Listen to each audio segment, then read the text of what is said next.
welcome to my channel. So we have started class 12th geography chapter number 1 human geography nature and scope. और हमने लगभग मतलब कुछ chapter के कुछ टॉपिक्स हमने कंप्लीट कर लिए थे. ओके सो अब आज जो हम टॉपिक स्टार्ट करें बहुत इंपॉर्टेंट टॉपिक है और है naturalisation of human and humanisation of nature. Means कि ह्यूमन किस तरह से नेचर के अधीन थे उस टाइम पे, और आज के टाइम पे अगर हम बात करें तो नेचर किस तरह से ह्यूमनाइज्ड होता जा रहा है. तो यही हम डिस्कस करें. सबसे पहला जो चीज़ हम पढ़ने जा रहे हैं जो नेचर है ह्यूमन ज्योग्राफी का, वो है एक तरह से इन्वायरमेंटल डिटर्मिनिज्म. ठीक है, अब इन्वायरमेंटल डिटर्मिनिज्म क्या है?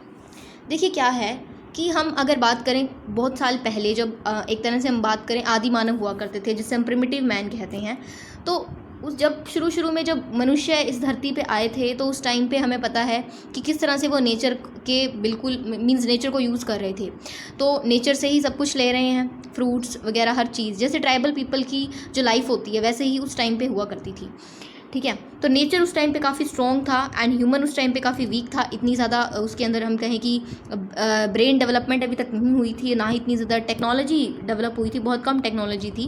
तो उस टाइम में जो नेचर है, जो ह्यूमंस हैं, वो सिर्फ नेचर के अकॉर्डिंग अपनी एक्टिविटीज़ को रेगुलेट करते थे. मीन्स नेचुरल इन्वायरमेंट में जो भी कुछ हो रहा है वो ह्यूमन की लाइफ पे अफेक्ट करता था. मान लीजिए जैसे उस टाइम पे अगर मान लीजिए तूफ़ान आ गया या बारिश हो गई, तो इसे जो है मतलब एक तरह से सुपरस्टिशियस समझते थे कि भगवान जो है, शायद जो गॉड हैं वो एंग्री हो गए हैं, इस वजह से ये जितनी भी फिज़िकल जो भी फिनोमिनाज हो रहे हैं वो अक्कर हो रहे हैं, वो इसी वजह से हो रहे हैं. तो पहले के टाइम में क्या होता था, वो नेचर को वर्शिप करते थे. ठीक है, नेचर से जो भी चीज़ें लेते थे वो लिमिट्स में लिया करते थे. खाना लेना है तो और मीन्स एक तरह से उसे सेव करने की कोशिश करते थे. नेचर जो है उसको प्रोटेक्ट करते थे, नेचर से डरते थे. ठीक है, तो जैसे ट्राइबल जो लोग होते हैं उनकी जैसी लाइफ है. तो पहले क्या होता था, नेचर बहुत ज़्यादा स्ट्रॉन्ग था. यही जो इंटरेक्शन है ह्यूमन के बीच में और नेचर के बीच में पहले के टाइम में, उसे हम इन्वायरमेंटल डिटर्मिनिज्म कहते हैं. जब नेचर बहुत ज़्यादा स्ट्रॉन्ग था और ह्यूमन बहुत ज़्यादा वीक था, काफ़ी लेस टेक्नोलॉजी थी, ह्यूमन की एक्टिविटीज़ नेचर के अकॉर्डिंगली जो है वो रेगुलेट हो रही थी. ठीक है, नेचर की जो स्ट्रॉन्ग फोर्सेस हैं वो ह्यूमन की एक्टिविटीज़ को एक तरह से किस तरह से उसके अंदर चेंजेस आ रहे हैं, किस तरह से इन्फ्लुएंस कर रहा है, तो वो सारा जो है इन्वायरमेंटल डिटर्मिनिज्म है. आज के टाइम की भी अगर हम बात करें तो ये इन्वायरमेंटल डिटर्मिनिज्म हमें देखने को मिलता है. ठीक है, इंडिया की बात करें तो जो ट्राइबल एरियाज़ हैं, मध्य प्रदेश, छत्तीसगढ़ या जो हमारे नॉर्थ ईस्टर्न स्टेट्स हैं, वहाँ पर जो आदिवासी जो लोग हैं, तो वहाँ पर वो अभी भी क्या करते हैं, नेचर पे डिपेंडेंट है. वो अभी भी नेचर को वर्शिप करते हैं, अभी भी नेचर को मतलब नेचर की वैल्यू वो समझते हैं. तो दैट इज़ इन्वायरमेंटल डिटर्मिनिज्म. उनके पास इतनी टेक्नोलॉजी नहीं आई है, वो सिर्फ हर चीज़ नेचर ही वहाँ पर कंट्रोल कर रहा है. तो I think environmental determinism is clear. उसके बाद है पॉसिबिलिज्म. पॉसिबिलिज्म क्या है? चलिए, पॉसिबिलिज्म क्या है? जैसे हमने पढ़ा इन्वायरमेंटल डिटर्मिनिज्म. अब धीरे धीरे टेक्नोलॉजी डेवलप होने लगी. टेक्नोलॉजी डेवलप होगी, कैसे डेवलप हुई? हमने नेचर के जो लॉज हैं उन्हें पढ़ा, नेचर के लॉज को हमने समझा. उसके बाद हमने धीरे धीरे डेवलपमेंट्स करनी शुरू कर दी. डेवलपमेंट्स जो टेक्नोलॉजी बढ़ गई, हाई हो गई. ठीक है, डेवलपमेंट्स धीरे धीरे होने लगी और नेचर वीक होता गया, ह्यूमन स्ट्रॉन्ग होता गया, क्योंकि टेक्नोलॉजी बढ़ती गई, ह्यूमन का ब्रेन शार्प होता गया. ठीक है, दिमाग तेज हो गया तो डेवलपमेंट होने लगी, ऑब्वियस है. ठीक है, और नेचर के जितने भी लॉज थे उनको समझ के हमने नई नई खोज करनी शुरू कर दी. ठीक है, जैसे हमने एरोडायनेमिक्स के लॉज को पढ़ा तो हम प्लेन बना सके. इसके साथ साथ जब हमने डीएनए के सीक्रेट्स को अंडरस्टैंड किया, तब हम नए नए डिजीज़ जो हैं, हमारे जो भी साइंटिस्ट वगैरह थे, उन्होंने धीरे धीरे उसका उपचार करना एक तरह से शुरू कर दिया था. तो इसमें अब बाद में क्या हुआ, स्टेट ऑफ नेसेसिटी से स्टेट ऑफ फ्रीडम.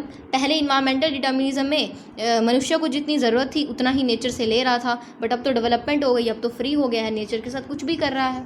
ठीक है, तो इसमें हमने जैसे दिमाग बड़ा तेज हुआ तो इन्वायरमेंट जो रिसोर्सेज प्रोवाइड कर रहा है उसका यूज़ करके नई नई चीज़ें बन रही हैं. जैसे लैंड है तो पहले लैंड का यूज़ नहीं था तो एग्रीकल्चर करने लग गए, उसमें हाउसेस बनाने लग गए. इसके साथ साथ और भी जैसे ह्यूमन एक्टिविटीज़ हैं तो वो इंक्रीज़ हो गई एक तरह से. तो यही चीज़ है पॉसिबिलिज्म, कि इसमें ह्यूमन ने अपनी पॉसिबिलिटीज़ जो हैं वो दिखानी शुरू की. नेचर का यूज़ करके, और नेचर को एक तरह से हम कह सकते हैं कि एक्सप्लॉइट करना ही शुरू कर दिया, जो हम आगे भी पढ़ने वाले हैं।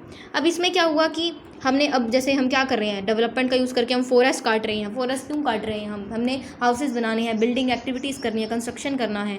इसके साथ साथ जो पोलर एरियाज़ हैं जहाँ तक हम पहुँच नहीं सकते हैं वहाँ भी पहुँच सकते हैं। अब एंटार्क्टिका है, वहाँ पर देखिए डिफरेंट कंट्रीज़ की वहाँ पर एक रिसर्च स्टेशंस बने हुए हैं जहाँ पर वो रिसर्चेस करते हैं साइंटिस्ट वगैरह। तो पहले पॉसिबल नहीं था, इतने हार्श क्लाइमेट में, इतने कोल्ड क्लाइमेट में सर्वाइव करना ही बहुत मुश्किल था। बट आज डेवलपमेंट हुई है, टेक्नोलॉजी बहुत बढ़ गई है, तो उसके साथ साथ ये सारी चीज़ें पॉसिबल हो चुकी हैं। तो दैट इज़ पॉसिबिलिज्म।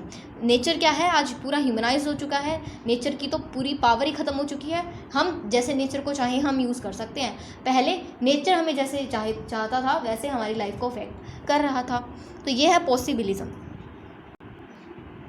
चलिए, अब हमारा जो थर्ड हम पढ़ रहे हैं वो है नियो डिटर्मिनिज्म।